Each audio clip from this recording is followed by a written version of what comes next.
नमस्कार मित्रों। जैसा कि आपने कई बार महसूस करा होगा कि जब भी हम कोई कार्य करते हैं तो कई बार वो सफल होता है, कई बार सफल नहीं भी होता। तो उसके पीछे वैसे तो बहुत सारे कारण हैं, बहुत सारी साइंस हैं और ईश्वरीय कुछ चीज़ें हैं। लेकिन उनमें से एक योगा मतलब योग के अंदर जो हमें बताया जाता है कि स्वर विज्ञान का भी एक बहुत बड़ा महत्व है।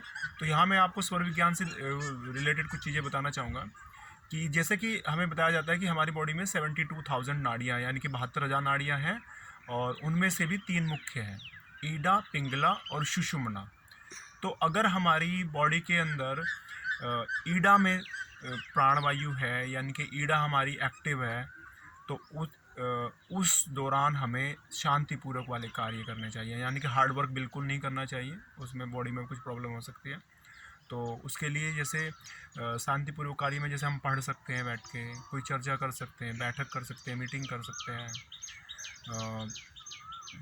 कुछ और दूसरी चीज़ों का अध्ययन कर सकते हैं, मतलब जो आराम से कार्य करने वाले कार्य जितने भी वो कर सकते हैं।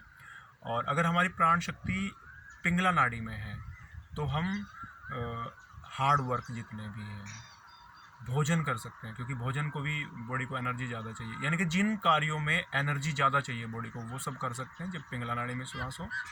और अगर सुषुम्ना नाड़ी में प्राण शक्ति यानी कि सुषुम्ना नाड़ी हमारी एक्टिव हो तो उस दौरान हमें अपने कोई भी तरह के कार्य नहीं करने चाहिए। उस दौरान हमें ईश्वरीय कार्य, मतलब कि हम मेडिटेशन कर सकते हैं, ऊपर वाले का ध्यान कर सकते हैं, उसकी इबादत कर सकते हैं, तो इस तरह के कार्य कर सकते हैं। या फिर शांति से बैठ सकते हैं, कोई भजन कर सकते हैं। तो अब ये कैसे पता लगे कि ईडा नाड़ी कब एक्टिव है, पिंगला नाड़ी कब एक्टिव है और सुषुम्ना नाड़ी कब एक्टिव है? उसके लिए मैं आपको बताना चाहूँ कि जब हमारी लेफ़्ट नॉस्ट्रिल चल रहा होगा, चलने से मतलब कि उससे श्वास ईज़िली आ रहा होगा, दूसरे से थोड़ा-सा रुक के आ रहा होगा। तो जिससे श्वास ईज़िली आ रहा होगा, तो अगर लेफ़्ट से ईज़िली श्वास आ रहा है तो हमारी प्राण शक्ति यानी कि हमारी ईडा नाड़ी एक्टिव है।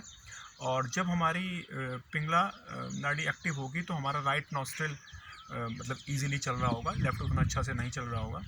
लेकिन एक समय ऐसा भी आता है जब दोनों नॉस्ट्रिल बराबर चल रहे होंगे, दोनों से श्वास बराबर आ रही होगी, मतलब दोनों में से दोनों में कोई अवरोध नहीं होगा, तो तब हमारी सुषुम्ना नाड़ी चलती है। और ऐसा समय सुबह के टाइम और शाम के टाइम तो अक्सर होता है, यानी कि जब दोनों समय मिल रहे हों, यानी कि रात आने वाली हो, दिन जाने वाला हो, यानी कि संध्या काल शाम का समय, और मॉर्निंग में सुबह, यानी कि जब रात जाने वाली है, दिन आने वाली है, जब दो समय मिल रहे हों उस दौरान भी हमारा सुषुम्ना नाड़ी चलती है। और इसीलिए आपने देखा भी होगा कि सुबह के टाइम और शाम के टाइम अक्सर हम लोगों को ऊपर वाले का ध्यान लगाने के लिए बोला जाता है, मेडिटेशन करें या ऊपर वाले का ध्यान करें, उस ईश्वर का, अल्लाह का, गॉड का ध्यान करें। तो अगर इन चीज़ों का हम अपने पूरी लाइफ में ध्यान रखेंगे तो हम अपने प्रत्येक कार्य में सफल होंगे।